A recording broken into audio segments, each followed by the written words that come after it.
Assalamualaikum dear students. Next we have to discuss the type 2 curve in the vapor liquid equilibria of the 9 ideal solutions. अब type 2 curve वो mixture of the liquids exhibit करते हैं which show the positive deviation from the Raoult's law. और ये जो positive deviation show करते हैं in the rods law, तो ये पी एक्स डायग्राम के अंदर मैक्सिमम शो करते हैं और टी एक्स डायग्राम के अंदर मिनिमम शो करते हैं. Let we have discuss these both the curves in detail. That how we distill out these solutions by the fractional distillation. तो पहले हम स्टार्ट करते हैं. इसमें एग्जांपल हम ले रहे हैं एथेनॉल और वाटर सिस्टम की. एथेनॉल जो है वो बी है और जो वाटर है ये कंपोनेंट ए है. अब पी एक्स डायग्राम के अंदर ये क्या शो करते हैं, ये मैक्सिमम शो करते हैं.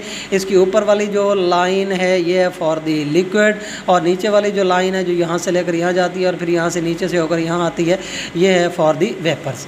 अब इसमें एक जो मिक्सचर ऐसा आता है इन लिक्विड मिक्सचर्स के अंदर जिसका जो बॉइलिंग पॉइंट है ये दोनों प्योर कंपोनेंट से कम होता है, जिसकी वजह से इसका जो वेपर प्रेशर है इस फ्रैक्शन का ये दोनों प्योर कंपोनेंट से ज़्यादा चला जाता है. फॉर एग्जांपल एथेनॉल जिसका बॉइलिंग पॉइंट 78.5 डिग्री है, वाटर जिसका बॉइलिंग पॉइंट ये वाला है. इसमें एक मिक्सचर ऐसा आता है इस मैक्सिमम पॉइंट वाला जिसका जो बॉइलिंग पॉइंट है ये मिनिमम बॉइलिंग पॉइंट मिक्सचर कहलाता है. ठीक है, क्योंकि इसका बॉइलिंग पॉइंट दोनों प्योर कंपोनेंट से कम चला गया. ये देखें इसका 78 है, इसका 100 है.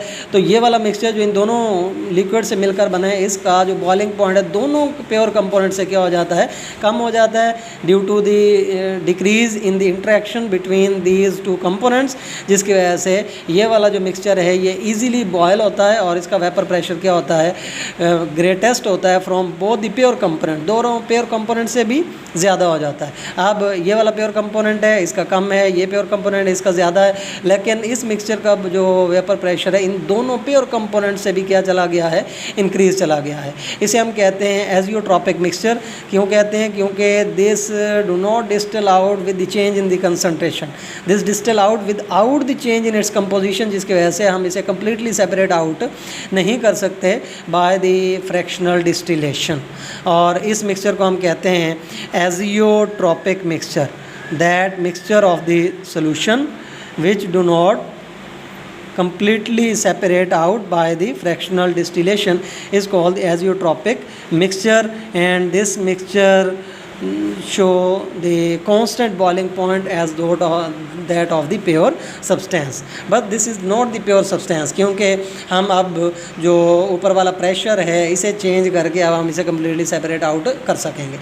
बहरहाल अब हम देखते हैं कि कैसे कोई भी फ्रैक्शन को हम डिस्टिलेशन करें तो ये एजियोट्रॉपिक मिक्सचर तक कैसे पहुंचता है. सपोज हमारे पास ये लिक्विड है एक जिसकी कंपोजिशन एस है, इसको जब हम डिस्टिल आउट करते हैं तो इसकी वेपर फेज़ के अंदर ये वाली कंपोजिशन बनती है. अब ये वाले वेपर्स जब कंडेंस होंगे तो ये दोबारा लिक्विड फेज़ में चले जाएंगे और इस लिक्विड की जो फर्स्ट डिस्टिलेट हमारे पास आया है इसकी कंपोजिशन बन जाएगी टी.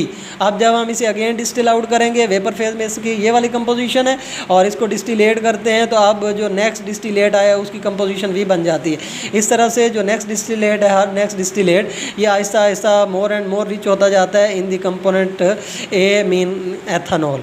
ठीक है, और अल्टीमेटली हमें क्या मिक्सचर हासिल होता है, ये एजियोट्रॉपिक मिक्सचर हासिल होता है जो अब बॉयल आउट होता है without the change in its composition, जो डिस्टिल आउट होता है without the change in its composition. और अब हम इसे कम्प्लीटली सेपरेट आउट नहीं कर सकते बाय द फ्रैक्शनल डिस्टिलेशन.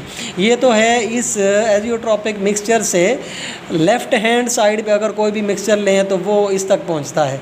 अब राइट हैंड साइड पे लें तो उसका क्या बनता है. सपोज हमारे पास ये एस जो है ये लिक्विड है, इसको जब हम डिस्टिल आउट करते हैं तो ये देखें ये इसकी टाई लाइन इस तरफ आ रही है, इस तरफ आके ये इसकी वेपर में कंपोजिशन ये वाली होगी और जब हम इसको डिस्टिलेट आउट करेंगे तो इसका first distillate again composition T वाला आ जाएगा. इसको जब दोबारा से डिस्टिल आउट करेंगे तो अगेन टाई लाइन कहाँ जा रही है, लेफ़्ट हैंड साइड पे जा रही है और इसमें ये वाली कंपोजिशन वेपर फेज़ में आ जाएगी.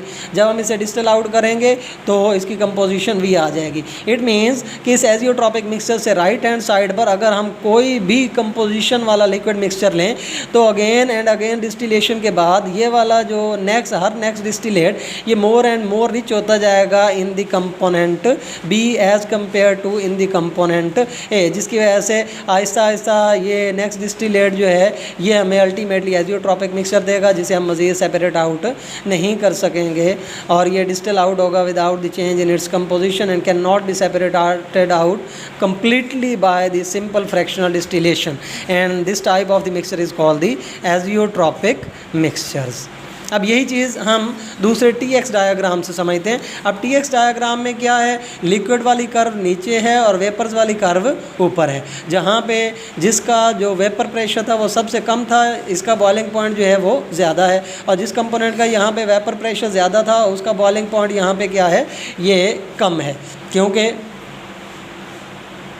जो इजीली वोलाटाइल हो जाएगा उसका बॉइलिंग पॉइंट जो है वो क्या होगा, कम होगा, लिहाजा TX डायग्राफ इसकी निस्बत बिल्कुल क्या है, उलट है। अब यहाँ पे देखते हैं कि ये वाला जो मिनिमम बॉइलिंग पॉइंट मिक्सचर है, इसके लेफ्ट हैंड साइड पे हम कोई भी कंपोजिशन लें तो हमें कैसे एजियोट्रॉपिक मिक्सचर हासिल होता है। सपोज ये एस कंपोजिशन वाला लिक्विड है, वेपर फेज़ के अंदर अगर टाई लाइन खींचो तो इसकी वेपर फेज़ में ये वाली कंपोजिशन होगी, इसको दोबारा लिक्विफाई करते हैं तो यहाँ पर ये टी कंपोजिशन वाला लिक्विड हमें हासिल हो जाएगा, और इस टी कंपोजिशन वाले लिक्विड को जब हम अगेन डिस्टिल आउट करेंगे तो वेपर फेज़ के अंदर इसकी ये वी कंपोजिशन है, और जब हम इसे डिस्टिल आउट करेंगे तो ये लिक्विड भी हमें वी कंपोजिशन वाला हासिल हो जाएगा। इसको again and again distil out करते जाएंगे तो ये राइट हैंड साइड पे अल्टीमेटली हमें ये एजियोट्रॉपिक मिक्सचर हासिल होगा, जो अब डिस्टिल आउट होगा without the change in its composition. इसी तरह राइट हैंड साइड पे अगर हम लेते हैं, सपोज ये वाली कंपोजिशन है S composition of the mixture, इसको जब हम टाई लाइन खींचते हैं तो इसकी टाई लाइन कहाँ आती है, लेफ्ट हैंड साइड पे, तो ये हमें वेपर फेज़ में इसकी टी कंपोजिशन हासिल होगी। इसको जब हम डिस्टिल आउट करेंगे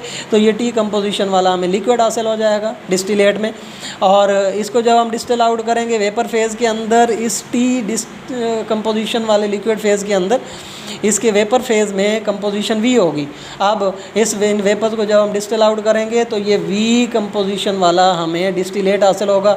अल्टीमेटली इसको जब हम अगेन एंड अगेन डिस्टिलेशन करेंगे तो ये हमें अगेन यही एजियोट्रॉपिक मिक्सचर हासिल होगा, जो अब डिस्टिल आउट होगा without the change in its composition, जिसको अब हम कम्प्लीटली सेपरेट आउट नहीं कर सकेंगे बाय सिंपल डिस्टिलेशन प्रोसेस। इसके लिए फिर हमें डिफरेंट दूसरे प्रोसेसेस इस्तेमाल करने पड़ते हैं। तो this is all about the type 2 curve in the vapour liquid equilibrium of the non ideal solution. तो इसी के साथ ही आपका ये सिलेबस जो है ये कंप्लीट हो गया है। एक सिर्फ प्रैक्टिकल रह गया, वो भी आज ही मैं सेंड कर देता हूँ। ओके बच्चे, अल्लाह हाफिज़।